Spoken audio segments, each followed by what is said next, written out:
حنین چونک کر مڑی۔ چوکھٹ میں علیشہ کھڑی تھی مسکراتی ہوئی، سفید ٹراؤزر اور بھوری شرٹ میں، کونی پہ بیگ ٹنگا تھا۔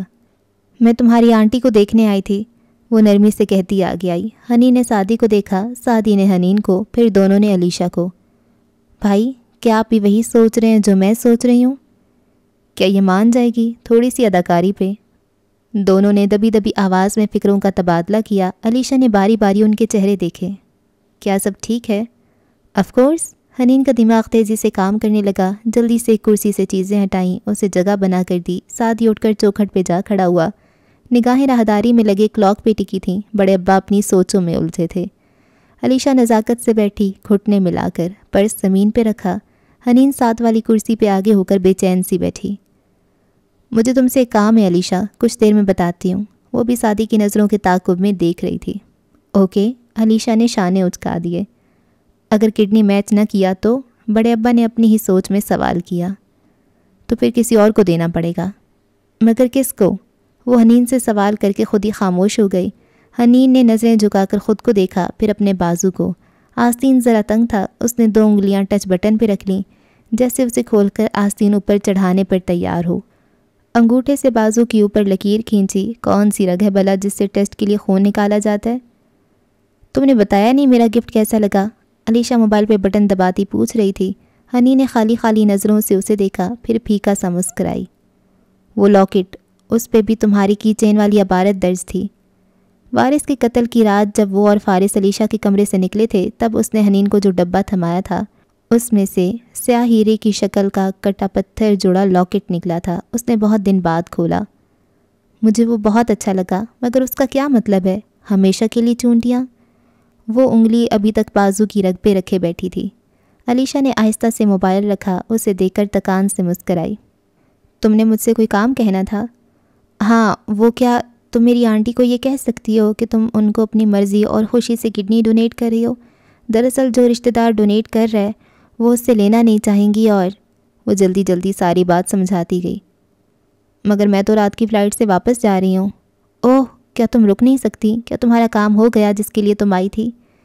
نہیں، وہ تو نہیں ہوا، میں بھی کس امید پہ چلی آئی۔ تلخی سے مسکرا کر خود پہ افسوس کیا۔ حنین بے چینی سے آگے ہوئی۔ تم بس 5 منٹ کے لیے آنٹی سے مل لو، بعد میں ہم کہہ دیں گے کہ تمہیں دوسرے ہسپتال شفٹ کر دیا گیا ہے۔ اوکے، وہ متعامل تھی مگر شانے اچکا دیے۔ حنین پھر سے مضطرب سی دروازے کی سمت دیکھنے لگی۔ ٹرانسپلانٹ پہ تو کافی خرچہ آ رہا ہوگا، علیشہ نے برائے بات پوچھا۔ پتہ نہیں، وہ سب اورنگزیب انکل کا سر درد ہے۔ علیشہ کا سانس رک گیا، بنا پلک جھپکے وہ حنین کو دیکھنے لگی۔ تمہارے وہی انکل جن کا تم بہت ذکر کرتی ہو؟ ہاں، پتہ نہیں ہماری اکثر باتوں میں ان کا ذکر کیوں نکل آتا ہے۔ یہ سوال سوچنے کا وقت ذہین حنین کے دماغ کو کبھی نہیں ملا تھا، اب بھی کہہ کر بھول گئی۔ وہی علاج کا خرچہ اٹھا رہے ہیں۔ مگر کیوں؟ حیرت زدہ سی وہ بمشکل پوچھ پائی۔ حنین نے شانے اچکا دیے، ابھی تک چوکھٹ کو دیکھ رہی تھی۔ وہ فارس ماموں کے باپ کی جگہ ہیں، اور پھپھو مسلسل فارس ماموں کو اس سب کا ذمہ دار ٹھہرا رہی ہیں، تو اورنگزیب انکل نے اپنے بھانجے کی طرف سے مداوع کرنا چاہ رہے ہیں۔ علیشہ سے اگلا سانس نہیں لیا گیا۔ اس نے چہرہ سامنے کو پھیر لیا، تھوک نگلی، آنکھوں میں آتی نمی اندر اتاری۔ ان سے کسی نے رقم نہیں مانگی، وہ پھر بھی دے رہے ہیں، صرف اس لیے کہ وہ فارس کی باپ کی جگہ ہے۔ حنین، کتنی رحم دلی ہے نا؟ حنین نے اس بات میں سر ہلا دیا۔ علیشہ زخمی سا مسکرائی، سر جھکا کر انگلیوں میں پکڑے کی چین کو دیکھا۔ کیا تم جانتی ہو حشرات الارض میں سب سے زیادہ زہریلا کیڑا کون سا ہوتا ہے؟ حنین نے نفی میں سر ہلایا۔ چوکھٹ میں کھڑا سعدی گردن موڑ کر دیکھنے لگا۔ وہ حنین کے ساتھ بیٹھی، سر جھکائے، کی چین پہ انگلی پھیرتی کہے جا رہی تھی۔ چیونٹی، میریکوپا ہارویسٹر آنٹ، دنیا کا سب سے زہریلا کیڑا ہے۔ اس کیڑے کو انتقام پہ نہیں اکسانا چاہیے، ورنہ اس کے کانٹے سے طاقتور انسان بھی مر جائے۔ پتہ ایک دفعہ کسی نے مجھ سے یہ بات کہی تھی کہ تم ساری عمر چیونٹی رہو گی۔ مجھے وہ بات پہلے بہت بری لگی، پھر اچھی لگنے لگی، کیونکہ میں چیونٹی ہی تو ہوں۔ سب کمزور اور بے بس لوگ چیونٹیوں کی طرح ہوتے ہیں۔ حنین بے دہانی سے سن رہی تھی، وہ خاموش ہوئی تو وہ جلدی سے بولی، کیا تم میری آنٹی سے مل لوگی؟ اتنا وقت ہوگا نا تمہارے پاس؟ علیشہ نے سر اٹھایا، مسکرا کر نم آنکھوں سے اسے دیکھا۔ شیور، میں نے ارادہ بدل دیا ہے، میں کچھ دن مزید ٹھہر سکتی ہوں، اپنا کام بھی مکمل کر لوں گی۔ حنین کا چہرہ فرتے مسرت سے دمکنے لگا، اس نے خوشی سے علیشہ کا ہاتھ دبایا۔ تھینک یو علیشا، تم میری سب سے اچھی دوست ہو۔ کتنا عجیب اتفاق ہے نا کہ عین ان دنوں میں تم آئی جب ہم اتنے کرائسس میں تھے، مگر تم ہمارے ساتھ رہی۔ علیشا کا رنگ سفید پڑا، حلق میں کچھ اٹکا۔ وہ تو اورنگزیب کاردار کے الیکشن کا سن کر آئی تھی اور وہ خود بھی بے خبر تھی کہ اگر یہ الیکشن نہ ہوتے تو وارث کو شاید مہلت دے دی جاتی، مگر یہاں کے الیکشن امریکہ سے بہت مختلف تھے اور حنین اس سب کو ایک اتفاق سمجھ رہی تھی۔ حنین، میں تمہیں کچھ بتانا چاہتی ہوں، مگر سعدی کسی کو آتے دیکھ کر فوراً آگے چلا گیا تو حنین امید اور خوف کے ملے جلے تاثر سے کھڑی ہو گئی، بازو کی رگ پہ پھر سے دوسرا ہاتھ رکھ لیا۔ پھر کبھی صحیح۔ علیشا اس کا دھیان نہ پا کر ڈھیلی سی واپس بیٹھ گئی۔ حنین چوکھٹ تک آئی، فکر مندی سے سامنے دیکھا، سعدی چند کاغذ کھول کر پڑھتا ہوا نظر آ رہا تھا۔ بازو پہ رکھا اس کا ہاتھ مضبوط ہوتا گیا۔ ٹچ بٹن کھول لیا، اب بس آستین موڑنا تھا۔ پہلے بلڈ ٹیسٹ ہوتا ہے کیا؟ اسے علم بھی نہ تھا۔ سعدی نے گہری سانس لے کر صفحات نیچے کیے اور لمبی مسافت کی تھکن سے حنا کا چہرہ دیکھا، پھر سر اس بات میں ہلایا۔ پازیٹیو۔ حنین کا بازو پہ رکھا ہاتھ بے دم سے پہلو میں آ گرا، اس نے زرد رنگت کے ساتھ سر کو خم دیا۔ سعدیہ پلٹ کر تیزی سے آگے جا رہا تھا، اسے بہت سے کام کرنے تھے۔ والسابقون السابقون اولئک المقربون۔ ہر قربانی کا ایک وقت ہوتا ہے اور اس وقت کی ایک ایکسپائری ڈیٹ بھی ہوتی ہے۔ کیوں داد غم ہمیں نے طلب کی، برا کیا ہم سے جہاں میں کشتہ غم اور کیا کیا نہ تھے۔ اور ہسپتال کے کمرے میں کرسی پہ بیٹھی علیشا کو مشکوک انداز میں گھورتی، تکیوں سے ٹیک لگائے وہ زمر یوسف تھی، اور وہ اتنی جلدی مان جاتی ناممکن تھا۔ اور آپ مجھے اپنا گردہ کیوں دینا چاہتی ہیں؟ اس کو ہضم نہیں ہوا تھا، اس لیے تفتیش شروع کر دی۔ جواب میں علیشا نے کافی بے نیازی سے شانے اچکائے۔ میں اس واقعے کا ذمہ دار خود کو سمجھتی ہوں۔ اگر میں آپ کے آفس آ جاتی تو نہ آپ ادھر جاتی، نہ دہشت گردی کا نشانہ بنتی۔ میں نے ٹیسٹ کروائے ہیں، گو کہ مجھے کم عمری سے دمے کی شکایت ہے، مگر اس کے علاوہ میں بالکل صحت مند ہوں اور ڈونیٹ کر سکتی ہوں۔ اور آپ چاہتی ہیں کہ میں اس وجہ پہ یقین کر لوں؟ زمر نے تیکھی نظروں سے مسلسل اس کا چہرہ دیکھتے ہوئے کہا۔ نہ کریں، آپ کی مرضی، مگر میں دوسری وجہ بھی ضرور بتانا چاہوں گی۔ علیشا ذرا رکی، سامنے بے چین سی کھڑی حنین اور قریب بیٹھے مضطرب سے بڑے ابا کو دیکھا، پھر اسی اعتماد سے پروسیکیوٹر کی آنکھوں میں آنکھیں ڈال کے بولی، مجھے اس قربانی کے عوض آپ کی فیملی ایک اچھی قیمت دے رہی ہے، جسے میں واپس جا کر یونیورسٹی فیس کے لیے استعمال کروں گی۔ اپنی زندگی بنانے کا اتنا اچھا موقع میں ضائع نہیں کروں گی۔ اگر مزید پیسے چاہیے ہوئے تو میں اس قربانی کو کسی ٹی وی شو میں اپنی کہانی چلوا کر کیش کروا لوں گی۔ آخر میں اس نے بے فکری سے شانے اچکائے۔ حنین کے لب کھل گئے، وہ ہکا بکا سی علیشا کو سن رہی تھی۔ کیا اس نے فرض کر لیا تھا کہ اداکاری صرف زمر پہ ختم ہو جاتی ہے؟ مگر یہ اللیگل ہے۔ زمر کے فکرے پہ وہ سب چونکے۔ قانون کے مطابق ڈاکٹر کبھی بھی ٹرانسپلانٹ نہیں کر سکتا اگر گردہ خون کے رشتہ دار کا نہ ہو تو۔ آپ سب مل کر ایک غیر قانون کام کیسے کر سکتے ہیں؟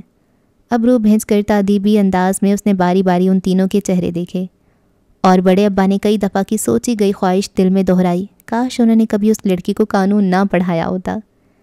یہ عورت تو غیر ملکی ہے، مگر آپ کو تو قانون کا علم ہونا چاہیے ابا۔ ہم نے اس کا بھی حل نکال لیا ہے، حنین ہمت کر کے بولی تو زمر گردن موڑ کر اسے دیکھنے لگی۔ ہم پیپرز پہ سعدی بھائی کا نام لکھوائیں گے۔ زمر کے تاثرات بدلے، وہ دہل کر رہ گئی تھی۔ سعدی کا کیوں؟ وہ ایک دم تڑپ کر متوج سی بولی، پھر غصے سے ابا کو دیکھا۔ سعدی کا نام کڈنی ڈونر کے طور پہ کبھی بھی نہیں لکھیں گے آپ لوگ۔ ٹھیک ہے، نہیں لکھتے، لیکن اگر یہ فرینچ امریکن عورت نہیں دے گی، بڑے ابا نے علیشا کی طرف اشارہ کر کے سنجیدگی سے کہنا شروع کیا، تو کسی خون کے رشتہ دار کو دینا پڑے گا۔ فہرست بناتے ہیں، پہلے نمبر پہ میں ہوں، میرا میچ نہ کیا تو پھر سعدی ہوگا اور پھر حنین، اگر اس کا بھی نہ لگ سکا تو اسامہ تو ہے نا۔ ابا، اس کے دل پہ کسی نے پیر رکھ دیا تھا، صدمے سے آنکھیں گلابی پڑنے لگیں۔ بالکل بھی نہ کہنا زمر کہ تم تندرست نہیں ہونا چاہتی، ہر کوئی تندرست ہونا چاہتا ہے، تم الگ نہیں ہو، اس کے علاوہ کوئی آپشن نہیں ہے تمہارے پاس۔ زمر بالکل چپ ہو گئی، بے بسی سے سر جھکائے لب کاٹنے لگی۔ دل بہت برے انداز میں دکھایا تھا حنین کی بات نے، مگر یہ غیر قانونی ہے۔ اس کی آواز اب کی کمزور تھی۔ ہاں، اور جو تمہارے ساتھ ہوا وہ بھی غیر قانونی تھا۔ زمر کی آنکھوں میں کرب کے ساتھ طے ابھرا۔ ہوا نہیں، جو میرے ساتھ فارس نے کیا وہ غیر قانونی تھا۔ پھپھو میں ادھر ہی تھی، ماموں نے آپ کو کوئی کال نہیں کی، میں جھوٹ نہیں بول رہی۔ اس کے بیڈ کی دائیں طرف کھڑی حنین بے بسی سے بولی۔ زمر نے گہری سانس لے کر خود کو نارمل کرتے ہوئے سر جھٹکا اور پیچھے ہوئی، اب کہ بولی تو آواز سنبھلی ہوئی تھی۔ مجھے معلوم ہے تم جھوٹ نہیں بول رہی، فارس بہت سمارٹ ہے، اسے تمہیں ڈاج کرنے کے 1000 طریقے آتے ہیں۔ حنین کو دھچکا لگا. بہت بے یقینی سے پھیلی آنکھوں سے اس نے زمر کو دیکھا جو اب اپنا لحاف درست کر رہی تھی. یعنی آپ مجھے جھوٹا نہیں سمجھتی بلکہ آپ مجھے بے وقوف سمجھتی ہیں؟ یہ صدمہ زیادہ بڑا تھا. زمر انسنا کرتی لحاف ٹھیک کر کے پیچھے کو ہو گئی. حنین کے لب بھنس گئے. بڑے ابا کی معذرتی نظروں کو دیکھے بنا وہ سرد لہجے میں بولی, اوکے پپو, ہم سعدی بھائی کا نام لکھوا کر آپ کو ہرٹ نہیں کریں گے. ہم حنین یوسف کا نام لکھوا دیں گے. اب ٹھیک ہے نا؟ وہ کہہ کر ایک دم مڑی اور گو کہ اس نے دیکھا بھی کہ زمر بے ساختہ نرم پڑی تھی. اسے مرنا کرنے کو کچھ کہنے والی تھی مگر حنین ان تینوں کو وہیں چھوڑ کر باہر نکل آئی. سعدی کوریڈور میں کھڑا تھا. بے ساختہ سیدھا ہوا, امید سے اسے دیکھا. کیا انہوں نے یقین کر لیا؟ کر لیں گی, اپنی صحت کے لیے سب کر لیتے ہیں. وہ تلخی سے بولی. سعدی کا دماغ کہیں اور الجھا تھا. غور کیے بنا زمر کے کمرے کا بند دروازہ دیکھنے لگا. وہ سر جھٹک کر آگے چلتی گئی. کوریڈور عبور کر کے ریسیپشن ڈیسک کراس کیا, پھر باہر آئی. لان میں مریضوں اور ان کے عزیز و اقارب کی چہل پہل ویسی ہی تھی. حنین خفقی سے منہ ہی منہ میں کچھ بڑبڑاتی گھاس کے بیچ روش پہ آگے چلتی جا رہی تھی.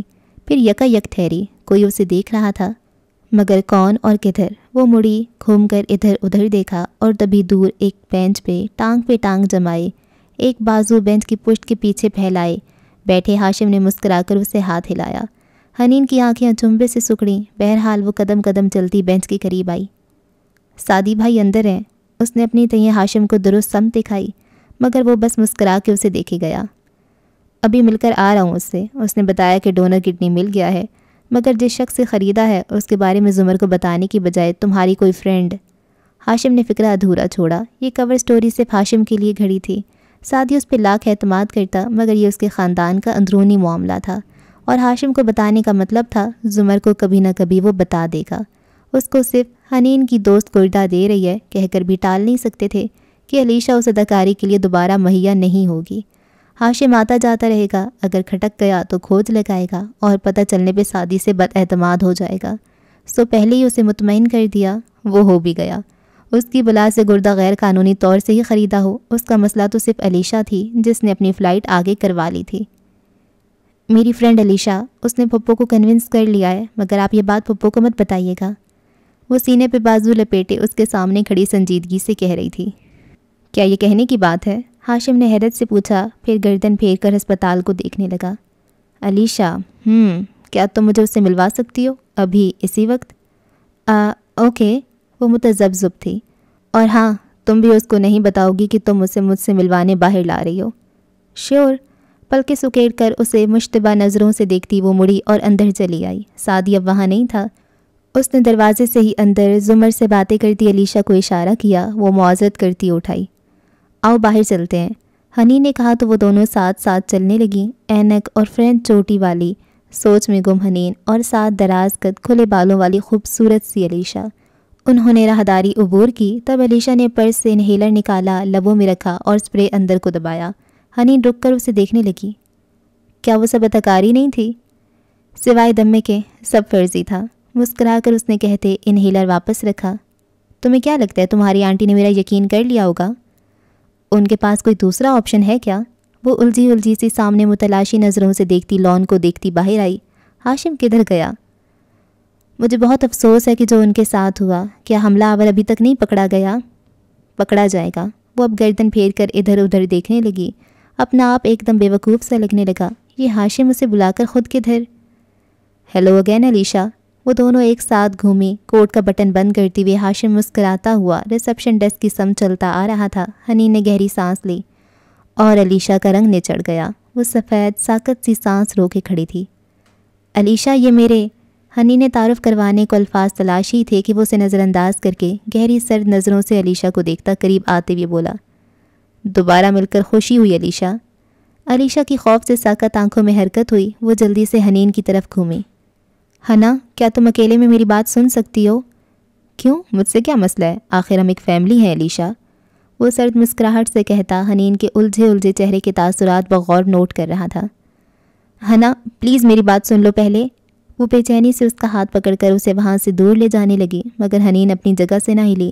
بس تعجب سے ان دونوں کو باری باری دیکھا. فیملی؟ ہاں حنین, علیشہ میرے والد کی غیر قانونی امریکی بیٹی ہے, اس لیے تو وہ تمہیں جانتی ہے اور تمہاری اتنی اچھی دوست ہے.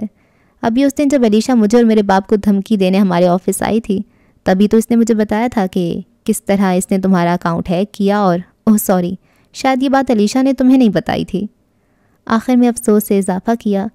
وہ جو ابھی تک الجھی سی کھڑی تھی، لفظ ہیک پہ کرنٹ کھا کر پیچھے ہٹی، بے یقینی سے علیشا کو دیکھا، جانے کب ہاتھ سے ہاتھ چھوٹا۔ اصل میں علیشا میرے ڈیڈ کے بارے میں کافی حساس ہے، چونکہ ڈیڈ اس سے مخاطب تک ہونا پسند نہیں کرتے، تو یہ ہر اس شخص کے پیچھے پڑ جاتی ہے جس سے وہ بات کرتے ہوں، جیسے کہ تم حنین۔ ہاشم پلیز، وہ نم ہوتی آنکھوں سے منت کرنے لگی۔ ہاشم کے چہرے کی سختی بڑھی، مسکراہٹ غائب ہوئی۔ کیوں؟ کیا یہ جھوٹ ہے؟ کیا تم ہیکر نہیں ہو؟ کیا تم نے میرے ڈیڈ کا اکاؤنٹ ہیک نہیں کر رکھا؟ کیا تم نے ان کی اور حنین کی میلز پڑھ کر حنین کا اکاؤنٹ بھی ہیک نہیں کیا تھا؟ کیا تم نے حنین کی توجہ لینے کے لیے وہی گیم نہیں کھیلنی شروع کر دی جو یہ کھیلتی ہے؟ ہاشم بس کر دو۔ اس کی آنکھوں سے آنسو گرنے لگے۔ بے اختیار حنا کو دیکھا جو پھٹی پھٹی نگاہوں سے اسے دیکھ رہی تھی۔ ارد گرد ریسیپشن پہ گزرتے لوگ اس وقت ان تینوں کو نظر نہیں آ رہے تھے۔ حنین، میں نے یہ سب صرف یہ دیکھنے کے لیے کیا تھا کہ تم کون ہو، ورنہ اس کے بعد ہم واقعی دوست تھے۔ وہ سب حقیقت تھا، میں نے تمہیں کبھی نقصان نہیں دیا۔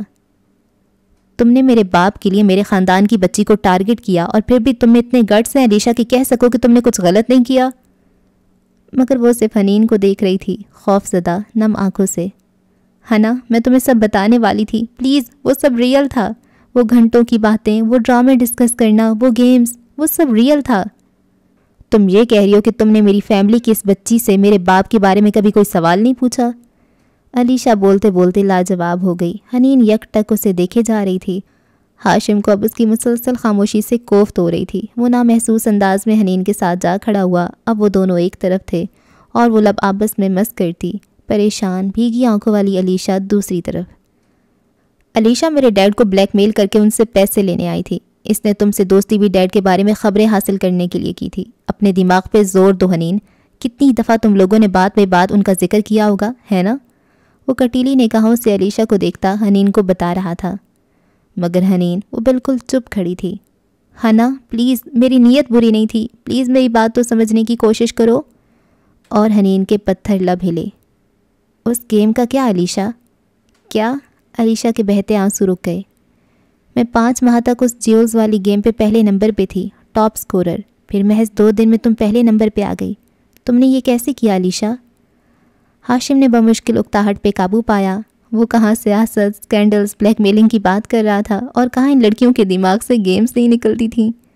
علیشا ندامت بھرے آنسوؤں سے اسے دیکھتی رہی۔ وہ کچھ پوچھ رہی ہے، جواب دو۔ میں نے، وہ روندھی ہوئی آواز میں کہنے لگی۔ امید اور خوف سے ملی جلی نظریں ہنوز حنا کے چہرے پہ تھیں۔ میں نے کچھ چیٹ کوڈز استعمال کیے تھے اور اوہ حنی نے ایک دم غصے سے سر جھٹکا۔ تو تم چیٹنگ کر کے جیتی تھی؟ اوہ علیشا، مجھے بھی معلوم تھا کہ بے ایمانی کیسے کرنی ہے، مگر میں نے نہیں کی، صرف محنت کی۔ 3 سال میں لگی رہی، دوسرے سے پہلے نمبر پہ نہ آ سکی مگر چیٹنگ نہیں کی، کیونکہ میں حنین یوسف تھی۔ بھائی نے مجھے قرآن کے آخری پارہ اور 5 بڑی صورتیں حفظ کرا رکھی تھیں، کیونکہ میں بنی اسرائیل میں سے تھی، آل یوسف، انبیاء کی اولاد۔ میں نے بے ایمانی نہیں کی، اور تم 3 سال سے یہی کرتی آئی؟ درد سے پھٹتے لہجے سے کہتی، غصے سے اسے دیکھ کر نفی میں سر ہلاتی وہ قدم قدم پیچھے ہٹ رہی تھی۔ تم نے مجھے استعمال کیا، ہم اتفاق سے نہیں ملے، سب کچھ تم نے پلان کیا۔ فارس ماموں ٹھیک کہتے تھے تمہارے بارے میں۔ وہ پیچھے ہٹتی راہداری کے قریب ہو رہی تھی۔ علیشا نے کرب سے آنکھیں بند کر لیں، گرم آنسو بہتے رہے۔ اعمال کے نتائج ہوتے ہیں اور بھگتنا پڑتے ہیں۔ لوگ کہتے ہیں علیشا کہ کوئی لڑکا کسی لڑکی کا دوست نہیں ہو سکتا۔ آج دل چاہ رہا ہے ان سے پوچھنے کا کہ کیا کوئی لڑکی بھی کسی لڑکی کی دوست بن سکتی ہے؟ نفی میں سر ہلاتی وہ مڑی اور تیز تیز اندر چلتی گئی۔ مطمئن سے کھڑے ہاشم نے اب کے رخ پھیر کے فرصت سے علیشا کو دیکھا جو آنکھیں بند کیے کھڑی تھی، پھر اسے کوہنی سے تھاما اور دھیرے دھیرے ساتھ لے کر باہر آیا۔ ایک کونے میں نسبتاً سنسان جگہ پہ آ کر اس نے علیشا کی کوہنی چھوڑی۔ I am really sorry Alisha, لیکن اگر تم نے یہ سمجھا تھا کہ تم ہاشم کاردار کو بلیک میل کر سکتی ہو تو تم غلط تھیں۔ علیشا نے بھیگی آنکھیں کھولیں، دکھ سے اسے دیکھا۔ وہ میری دوست ہے، تھی، اب نہیں رہی، آئندہ۔ انگلی اٹھا کر سختی سے تنبیہ کی۔ اگر تم نے اس سے کوئی بھی رابطہ کیا تو میں اس سے بھی زیادہ کر سکتا ہوں تمہارے ساتھ۔ تم شیطان ہو۔ وہ نفرت سے اسے دیکھتی رہی۔ آنسو اب تھم رہے تھے، غصہ اس کی جگہ لے رہا تھا۔